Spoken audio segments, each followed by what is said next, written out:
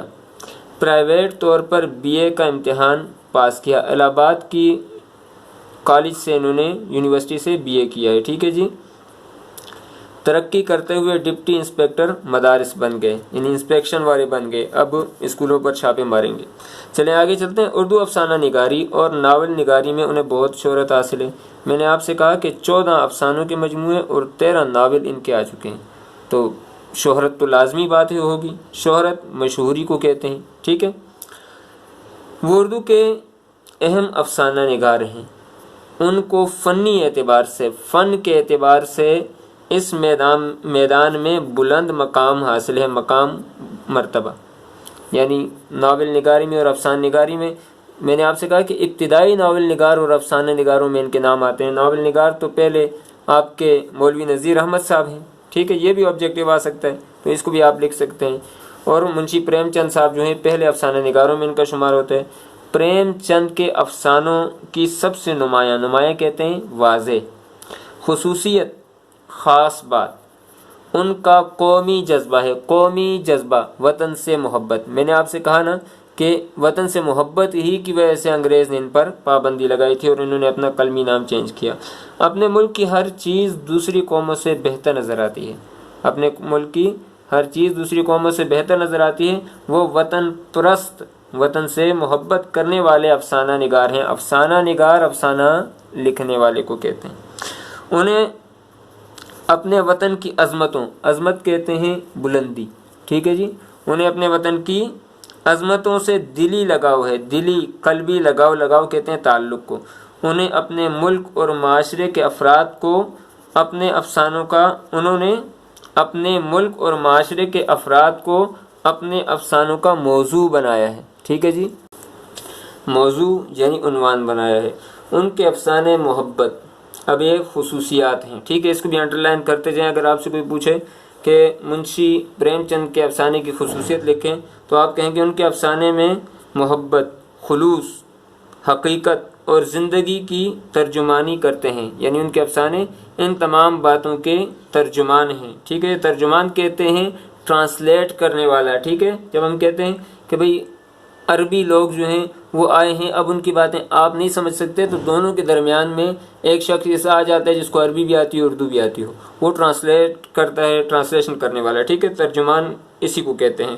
انہوں نے دیہاتی زندگی کے مختلف پہلو اطراف کو کہتے ہیں، طرف کو اس طرح نمایاں کیا ہے، نمایاں واضح کیا ہے کہ وہاں کی پسماندگی، ٹھیک ہے جی، پسماندہ، پیچھے رہ جانے والے، غربت اور بدحالی، بد برے کو کہتے ہیں، حالی آپ کو پتہ ہے حالات کو کہتے ہیں، برے حالات کا نقشہ کھینچ کر رکھ دیا ہے۔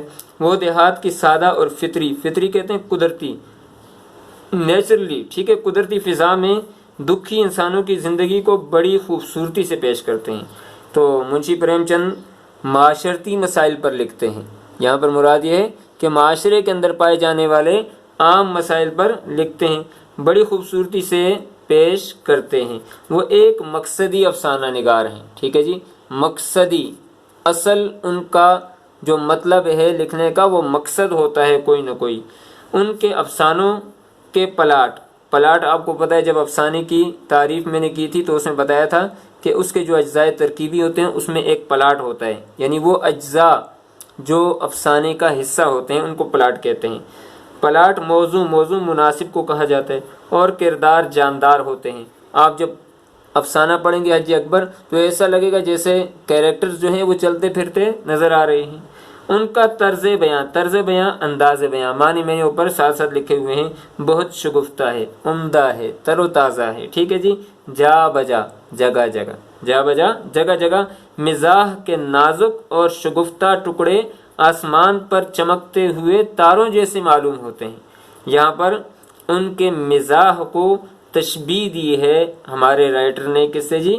آسمان کے تاروں جیسے معلوم ہوتے ہیں۔ اور تشبیہ کی تعریف ہم نے آپ کو بتائی تھی کہ کسی بھی چیز کی خوبی یا خامی کی وجہ سے دوسری چیز کو اس کی مانند قرار دے دینا، ٹھیک ہے جی، یہ تشبیہ ہوتا ہے۔ مکمل تعریف آپ کے سامنے ہے، اس کو اپنے ذہن میں رکھیں۔ اور اس مثال کے اندر جو ستاروں سے تشبیہ دی گئی ہے، آسمان کے چمکتے ہوئے ستاروں سے، اس میں آپ مجھے ڈھونڈ کر بتائیں گے کہ بھئی مشبہ کیا ہے، مشبہ بھی کیا ہے، اور وجہ تشبیہ کیا ہے، اور حرف تشبیہ کیا ہے۔ یہ چاروں ارکان آپ نے اب مجھے ڈھونڈ کر بتا دینے، ٹھیک ہے جی۔ چلیں آگے چلتے ہیں۔ ہاں، تاروں جیسے معلوم ہوتے ہیں، ان کے کردار اسی ماحول کی پیداوار ہیں، یعنی اسی ماحول سے رہتے ہیں، وہ باہر کی چیزیں لا کر نہیں ڈالتے ہیں، جس میں وہ زندگی کے شب و روز کہا جاتا ہے، لیکن عام طور پر شب و روز پڑھتے ہیں۔ فارسی میں شب و روز لفظ ہے، ٹھیک ہے جی۔ شب رات کو کہتے ہیں، روز دن کو کہتے ہیں، ٹھیک ہے جی۔ شب و روز گزارتے ہیں۔ ان کی تصانیف میں زاد راہ نمبر 1، واردات نمبر 2، پریم بچیسی، ٹھیک ہے جی، پریم بتیسی، پریم چالیسی، جلوہ حسن، ٹھیک ہے جی، میدان عمل، بیوہ، گودان اور بازار حسن بہت مشہور ہیں۔ ان بکس کو بھی آپ یاد رکھیں گے، کیونکہ کسی بھی بک کا نام لکھ کر اس کے بعد آپ سے پوچھ لیا جا سکتا ہے کہ بھئی یہ کس کی تصنیف ہے، یا منشی پریم چند کی 3 تصانیف کے نام آپ لکھیں تو آپ پھر ان کو نام آپ نے ذہن کے اندر رکھ لینے ہیں۔ تو بیٹا آئیں اب ہم دوبارہ اپنے خلاصے کی طرف چلے جاتے ہیں کہ اس سبق کے اندر ہمیں کون کون سے اہم مقامات یا اجزاء ہیں جن کو دوبارہ ذہن میں رکھنا چاہیے۔ تو آئیں اب ہم دوبارہ اپنے ان اجزاء کی طرف چلے جاتے ہیں۔ تو بیٹا آج کے سبق کے اندر ہم نے جو اہم باتیں پڑھی ہیں ان میں سے پہلی بات تو یہ ہے کہ آج کے جو ہمارے افسانہ نگار ہیں ان کا نام ہے منشی پریم چند کے نام سے مشہور ہیں، اور ان کا اصل نام ہے دھمپت رائے۔ شروع میں 1901 سے 1908 تک نواب رائے کے قلمی نام یعنی تخلص کے نام سے وہ پہچانے جاتے تھے، اور 1908 میں انہوں نے اپنا قلمی نام پریم چند رکھ دیا۔ کیوں رکھا؟ جب انہوں نے سوز وطن لکھی تو اس کے اندر 5 افسانے موجود تھے جن میں وطن سے محبت اور آزادی کی تحریک کے بارے میں باتیں تھیں جو انگریز کو بری لگی، تو انہوں نے اس کتاب پر بھی پابندی لگا دی، اور جب ان پر پابندی لگائی تو انہوں نے نواب رائے اپنا تخلص چھوڑ دیا اور پریم چند پر آ گئے۔ اب اس کے بعد آ جاتے ہیں پیدائش 31 جولائی 1880، وفات 1936۔ پھر اس کے بعد والدہ کا نام آنندی دیوی، والد کا نام عجائب لال۔ ان کے افسانوں کے 14 مجموعے آ چکے ہیں منظر عام پر، اور ناول جو ہیں ان کے 13 آ چکے ہیں۔ ان کا پہلا جو افسانہ ہے وہ دنیا کا انمول رتن ہے، اور میں نے آپ کو بتایا کہ انمول رتن سے مراد یہاں پر انہوں نے خون کا آخری قطرہ لیا ہے۔ ہمارا جو سبق ہے اس کا نام ہے حج اکبر۔ صنف ادب کے اعتبار سے یہ افسانہ ہے، اور ماخذ کہاں سے لیا گیا ہے تو یہ پریم بتیسی دوم سے لیا گیا ہے۔ یہ ان کے افسانوں کا جو دوسرا مجموعہ ہے، پریم بتیسی اول کے بعد جو دوم آیا ہے اس مجموعے سے یہ لیا گیا ہے۔ اب ہم انشاءاللہ نیکسٹ جو ہے وہ افسانہ شروع کر لیں گے ان کا، اور آج کا جو آپ کا ہوم ورک ہے وہ وہی ہے جو میں نے سبق کے دوران آپ کو دیا ہے کہ مصنف نے کس چیز سے تشبیہ دی ہے ان کی تحریر کو، اور اس تشبیہ کے اندر جو ارکان تشبیہ کے 4 وہ آپ نے ڈھونڈ کر لکھنے ہیں کہ اس میں مشبہ کیا ہے، مشبہ بھی کیا ہے، اور باقی جو حرف تشبیہ کیا ہے اور غرض تشبیہ یا وجہ تشبیہ اس کے اندر کیا ہے، یہ ساری باتیں ڈھونڈ کر آپ نے لکھ لینی ہے اور اس کے بعد مجھے سینڈ کر دینی ہے۔ اور خاص طور پر جو آبجیکٹیو میں نے بتائے ہیں، ٹھیک ہے جی، نام کیا تھا، پیدائش کیا کہاں پر ہوئی، بنارس میں ہوئی، یہ بھی آپ کو بتا دوں، کس وقت ہوئی، یہ ڈیٹ آپ کے سامنے ہے، اور وفات کب ہوئی، یہ سارے کے سارے جو مین پوائنٹس ہیں یہ آپ کے آبجیکٹیو ہیں، یہ بھی آپ لوگوں نے اپنی کاپی کے اوپر لکھ لینے ہیں۔ امید ہے کہ آج کا سبق بہت زیادہ معلوماتی تھا، آپ نے بہت انجوائے کیا ہوگا، اور میں آپ سے یہی امید رکھتا ہوں کہ آپ کو جو چیز سمجھ نہ آئے تو کمنٹس کے اندر آپ پوچھ بھی سکتے ہیں، اور کوئی نیا ٹاپک آپ سیکھنا چاہتے ہیں تو وہ بھی مجھے بتا سکتے ہیں، تاکہ ہم نیکسٹ ویڈیو کے اندر آپ کو وہ باتیں ساری کی ساری سمجھا سکیں۔ اوکے، خوش رہیں، السلام علیکم۔